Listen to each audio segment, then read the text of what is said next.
and welcome to They Think It's All Over, the sports quiz with the revolting away strip. As usual, the teams are captained by David Gower and Gary Lineker, helped after a fashion by Lee Hurst and Rory McGrath. David's special guest is a Scottish actor who has just spent 2 whole years in the West End. That'll teach him to go out drinking with Gazza. The star of Nelson's column, John Gordon Sinclair.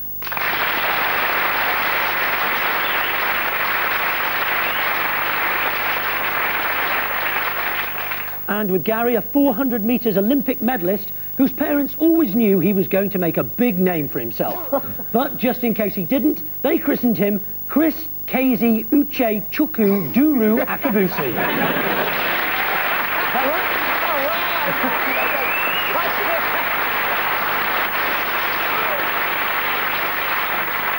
In case there are any sound problems, don't interfere with your set, it'll be Kris laughing. Round 1 is our excuses round, in which the teams have to guess what pathetic excuse a sportsman used to explain away a dreadful performance. David, Lee and John go first. Your excuse dates back to the 1954 Football World Cup, when Scotland was slaughtered 7-0 by Uruguay. Abadi receives. Martin doesn't have a chance as on he goes to put the ball into the wide-open net. 7-0, a score that Scotland won't forget for a long time. So, what excuse did one of their players, a Mr. Tommy Docherty, give for that typically Scottish performance? What do you mean? That's a great result in Scotland. In Scotland, that's actually technically a win. I don't know what the plus Unfortunately, it was in Switzerland, not in Scotland. Away no scores in Switzerland count 7. He's very factual, is our Dave, isn't he? Didn't we do that gag last week? Surely. Yeah, I know, but it's a different audience, they won't know. What's what we call in a gag a running train? It's got the word running in, which you never did at cricket. Didn't need to. Yeah, well, you're always out, you just walked off, didn't you? I think he said that back then in 1954, because it was black and white, it was difficult to tell which teams were which. Well, not if one team was in black and the other team was in white, which was happening there. Well, that's technically correct there. Thank you. Was Kris standing behind the Scottish goalkeeper, and every time they took a shot, he went... and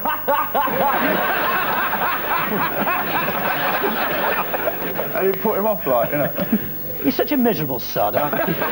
Kris, how did they ever start a race for you, innit? You know, on your marks, get set.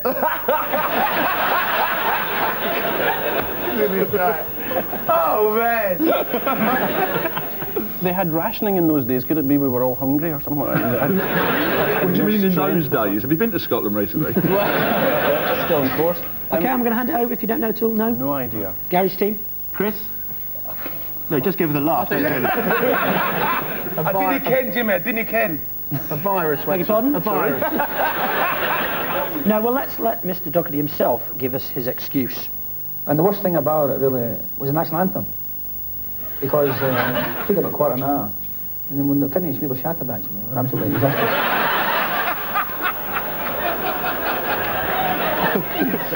I'm ashamed. The Scottish team were knackered after having to stand during a national anthem. OK, Gary, Rory and Kris, your clip comes from 1989, and it's a cricketing one involving a certain Mr. David Gower. After a disastrous day during the second test against Australia, little Lord Fauntleroy was getting a bit of a racing from the assembled journalists. Can you tell us why you didn't let Fozzie bowl from the nursery in today? Fozzie's, well, yeah, Fozzie isn't the only bowler on the park, but Fozzie, right, did bowl well yesterday, yeah, fine. But he so obviously bowled better from the nursery end. Right, OK, thanks, boys, I'm off.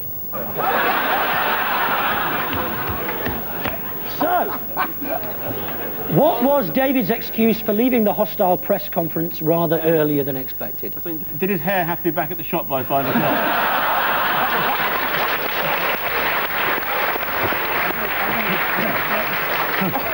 Go and do it for us, David. Go and do it for us. No, later. Just a few more lines first, then I'll go. It's typical Gower performance, wasn't it? He dealt with a couple of easy ones, looked good, then suddenly he's out. Easy. No, yeah. Dave, it ain't worth it, mate. Easy. Was the tiger moth parked on double yellow lines?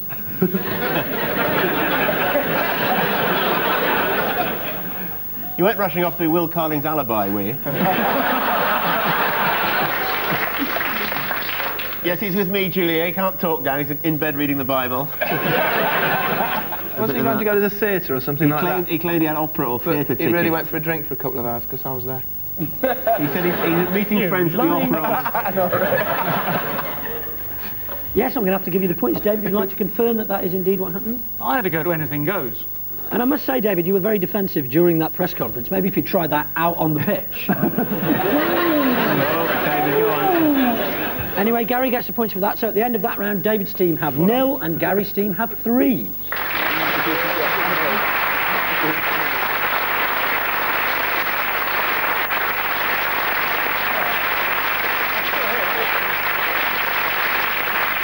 So on to round 2 now, which is called Sing When You're Winning. It deals with the twin arts of poetry and music, as murdered by well-known sports people. David's team first. You've got a poem written and performed by that well-known Welsh bard, John Toshak, in praise of his then Liverpool teammate, Kevin Keegan.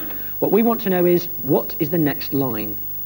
He'd arrived on the scene like a breath of fresh air, displaying those qualities ever so rare. Courage, agility, coupled with speed. Keegan, a boy who was born to succeed. But a shock was to come in the Charity Shield. As tempers flared, he was sent off the field. In his face there was anger and obvious hurt. So in his face there was anger and obvious hurt. What's the next line? He doesn't actually say another line, he goes off to the theatre with Dave. In his face there was anger and obvious hurt when Billy Bremner pissed on his shirt. You're looking at me as if that isn't the correct answer. In his face there was anger and obvious hurt at these horrible lines from a terrible poet. That would have worked if he'd have said it. In his face there was anger and obvious hurt because Billy Bremner had filled his pants full of dirt. You see, I said it's Scottish, that rhymed. Yes, but it sounded like it'd been written by a 2-year-old. Because he filled his pants with a lot of dirt. You might as well have just gone, in his face there was anger and obvious hurt. I was going to do that, but didn't think it rhymed. It's got to be shirt. Something to do with his shirt, yeah. It's got to be shirt. This is anger and obvious hurt. He walked Sent off from the field and ripped threw off his his shirt or something like that. I am going to give you the points for that, I think. Let's actually have a look what the next line was. In his face there was anger and obvious hurt, and in sheer frustration he threw down his shirt.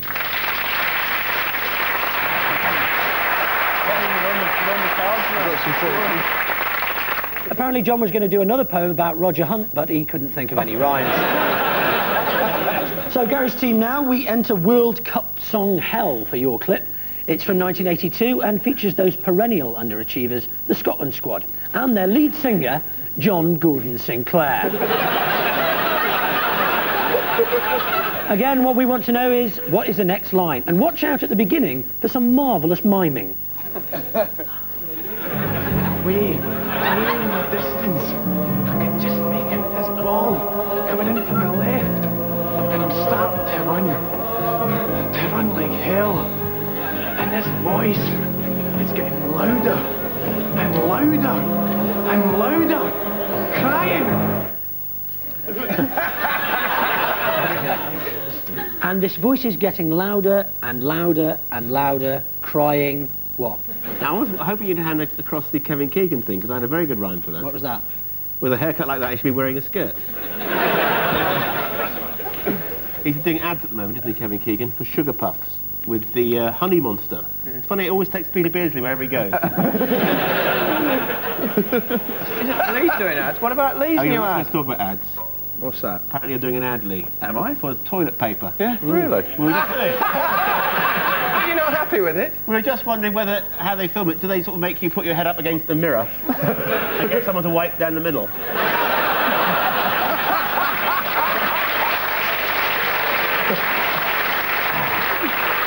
Lee, don't you think your street cred's just going down the toilet? All right, crispy boy. There you go, lads, clean up your gags. It's the first time you've ever headed anything. I can hold my head up high. When you're on Noel's house party? Yeah. And you can hold your head up high? All right, Sudafed man on the radio.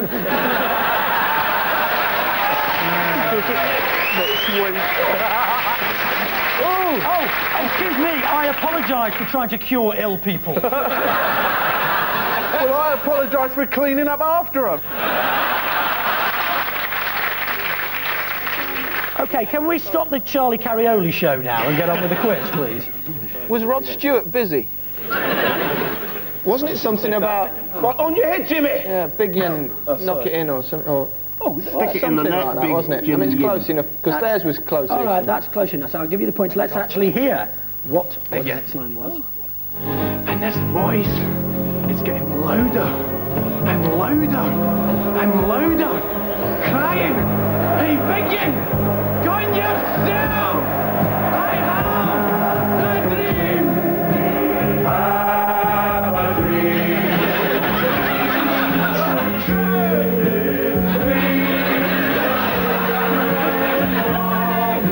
Scotland, Scotland will play for you. We'll play for you.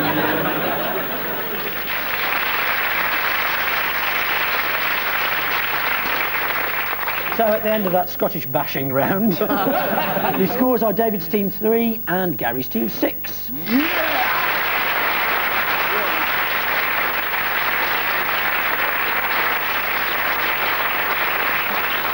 It's half-time now when the teams have to do their best for no reward whatsoever, as we ask them to revoice some sporting footage. Gary's team, your clip comes from the nerve-jangling start so typical of the round-the-world yacht race. And you join us here at this exciting stage in the Around the World Yacht Race, a nail-biting climax with only 328 days to go. Remember, you won't miss a single minute live here on Eurosport 2. Just send us £9.95 and we'll show you something else. Riveting. That's one of the things I'd rather be doing than watching this. Oh, that's incredible. For a moment there, I thought we were going to lose the picture. Oh, and I'm sorry to say we've got it back again. So the white boat is marginally ahead of the white boat. Or is it the other way around? Over to you, Gary. Back to you, Rory. Oh, cheers. Over to you, Chris. Back to you, Rory. Cheers.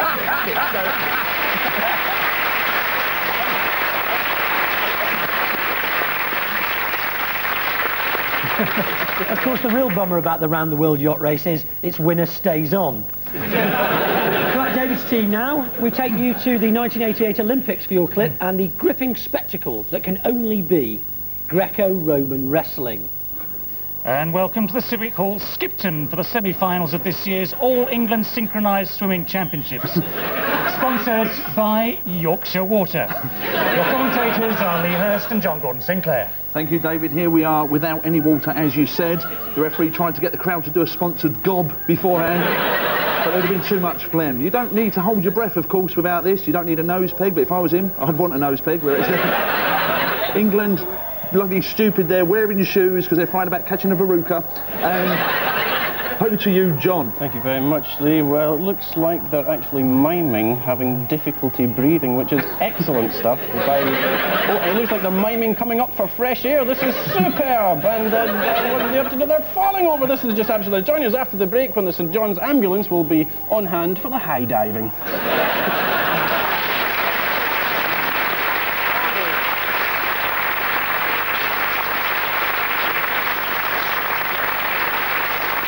Yeah, Greco-Roman wrestling, where the fight's apparently settled by 3 submissions or a proposal of marriage. The main rule, apparently, of Greco-Roman wrestling is that you're not allowed to use your legs.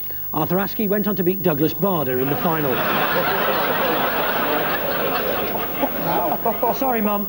Right, back to the game proper now for our next round and the electronic pencil, where our teams can practice their graffiti without the threat of a prison sentence.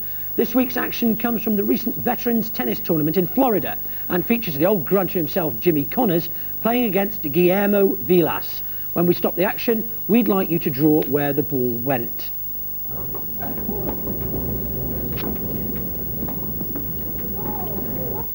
Right, Gary's team, you go first, so if you'd like to predict. I think, if I recall, the ball goes down here into Connor's mouth and through his alimentary canal.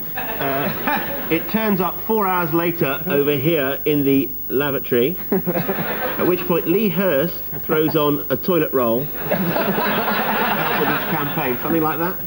Did it sort of float over and end up sort of like there? No. Big tennis ball? Definitely, it was definitely there. Or was it maybe there? No.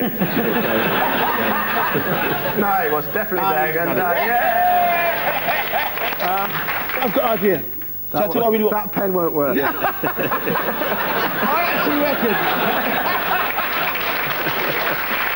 I actually reckon the ball comes down here, the guy goes and hits it because you can't miss it, but he does miss it. The ball hits him on the head, he falls over, and the ball sort of tops down here, something like that, and I can tell you the rest of the story next week. No, first person to try a Shaggy Dog story on this programme. Okay, well, let's lose No, hang on. God, I think he misses the smash, actually, because I remember this game. I think he misses the smash, and it goes into the net at his feet here. Okay, well, let's lose those scribbles, and then David's team can have a go.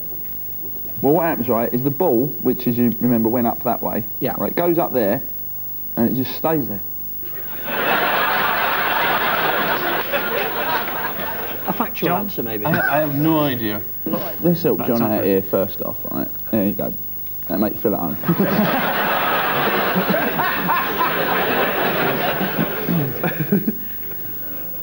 Yes, all right.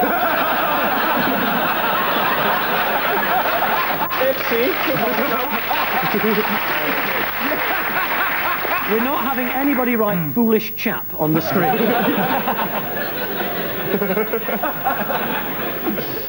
Come on, Dave, you're our captain. Oh, yeah. Lead us to victory, Dave. That'll be a new experience. He's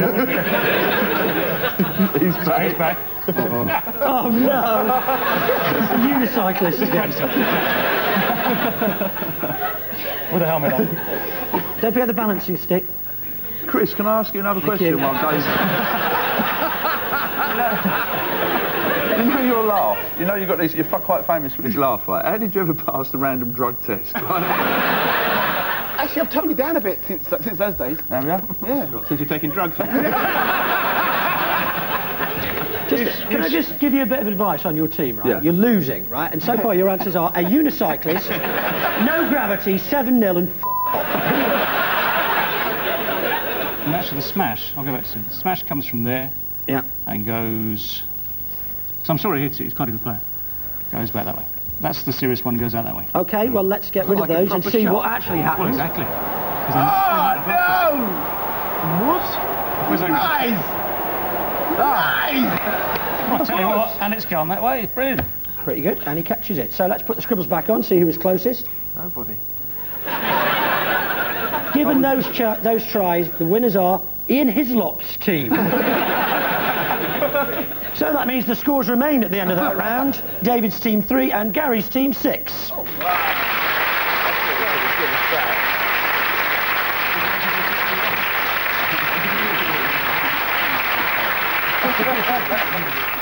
That was actually a radical departure for us not to make any jokes about how crap British tennis players are in that round.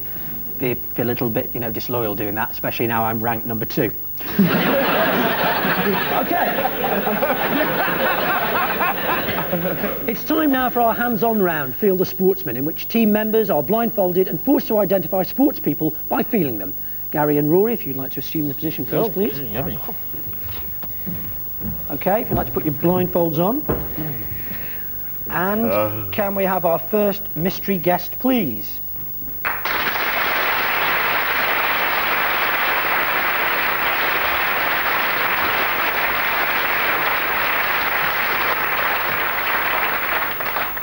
Okay, your 90 seconds start now. Funny smell. That bloke I met in Madame Jojo's last Tuesday. Jesus Christ. Oh, no. He can't be, can he? He's dead. What's this here? Mobile phone or a Mars bar with an aerial? Oh, hang on. A bit of cash in the pocket. George Graham. No, this bloke makes George Graham look wholesome. Oh, childbearing hips. Is it Michael Jackson?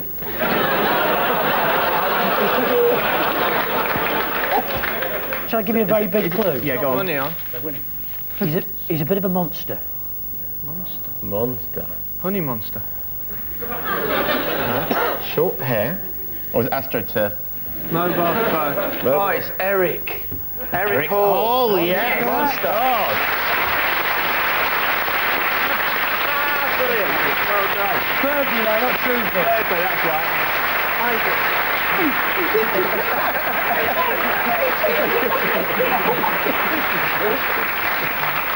Can I say, can we have him on every week? OK, David and Lee, if you'd like to get up to your marks, please. I've done a winner! OK. And can we have our second mystery guest, please?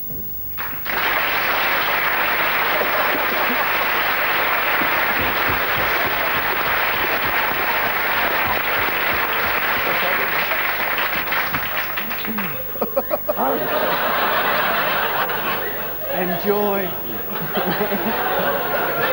We need the can we have the bog rolls back, please?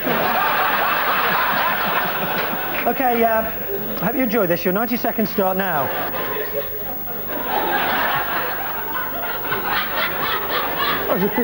Hang on. I think we're going to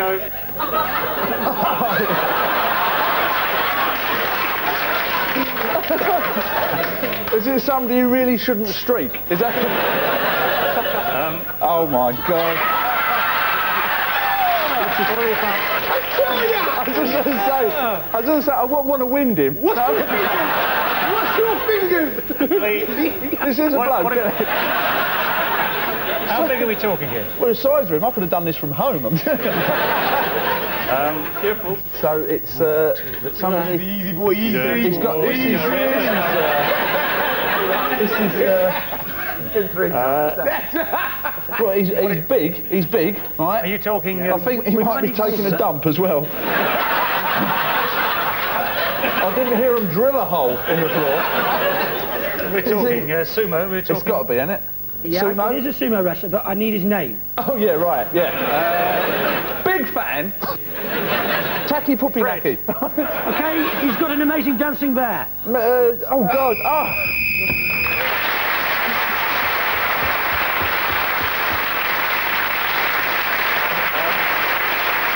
I don't think we've met. Yeah, so... Thank you, Simon Smith. Oh, enjoy that.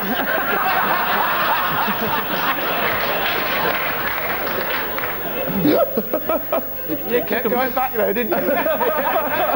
It took you 3 attempts to discover you had a bare arse. What was going on? What's that all about? Lee doesn't get out much. There was so much of him. OK, I think it was a little bit harsh asking you for the actual name of the sumo wrestler, so I'm going to give you the 3 points for saying sumo wrestler, which means the score at the end of this round is David's team 6 and Gary's team 9.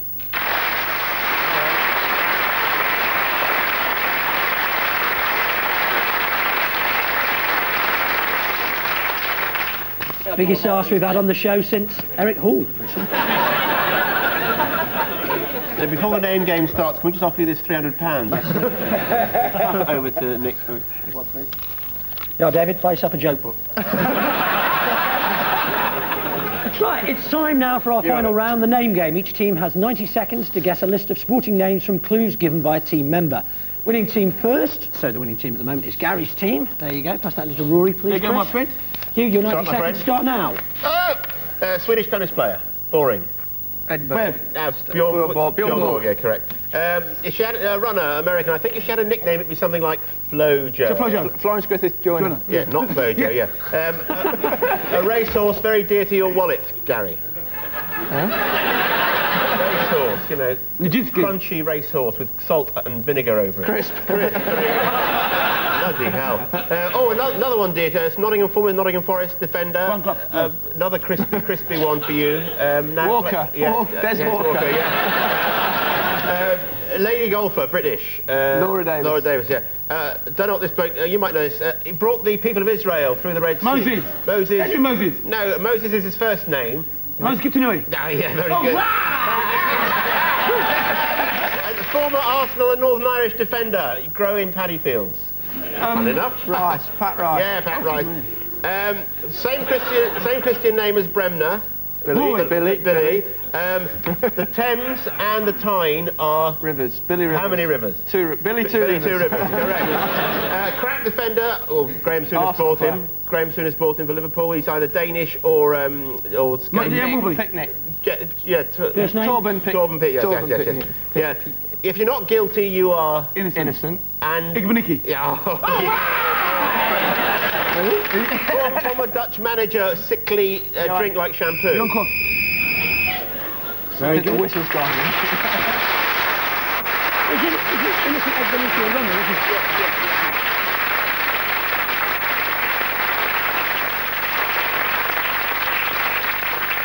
So it's now 6:19, which means you're 13 behind. Yeah. Your 90 seconds start now. Just beat Frank Bruno. And not Mike Milkman. Yeah, well done. Good footballer, Everton, and he was in prison. Second name, you can make a television out of it. First name is... Duncan Ferguson. Correct, well done. Runner, she was allegedly taking drugs, 800-metre runner. First name is, same as Princess... Diana. Yeah, but without the A on the end. Diana. Correct. Australian cricketer, surname... It's not. First name is like, as the footballer, his name was Marsh, and Stuart. Rodney. And what makes that noise? Pig. No. No. Another word for pig. Swine. No. He got you out lots of times. Correct. His second name is 3 syllables. Last syllable is my head. In my head. His first name is like Wonder. He plays the Stevie. blind. Yeah. Stevie. Second name is you go through it the railway and it's under the railway. Stevie Archibald, well done. And Muhammad Ali's trainer, his second name is a city in Scotland. Glasgow, no, the other one. No, smaller one, just above. Correct. Yes. And the first Angela. name, correct. Scottish footballer, and his first name is James. But Jim. And his second name is I'll have 10 quid on that horse. What is it? Yeah, we've got one. Wait.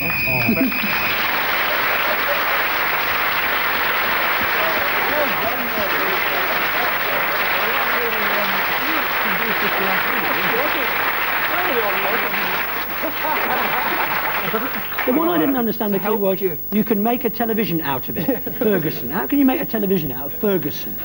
Well, you've got to like nail it down a bit. So despite that valiant effort, the final score is in fact David's team 12 and Gary's team 19. So Scotland lose by 7 again.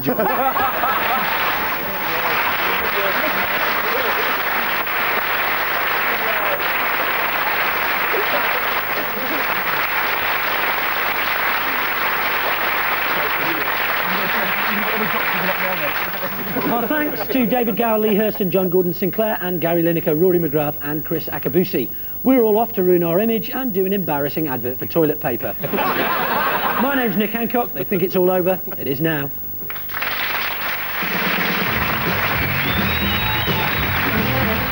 And They Think It's All Over returns next Tuesday night at the usual time of 11:10 here with BBC Scotland on 1.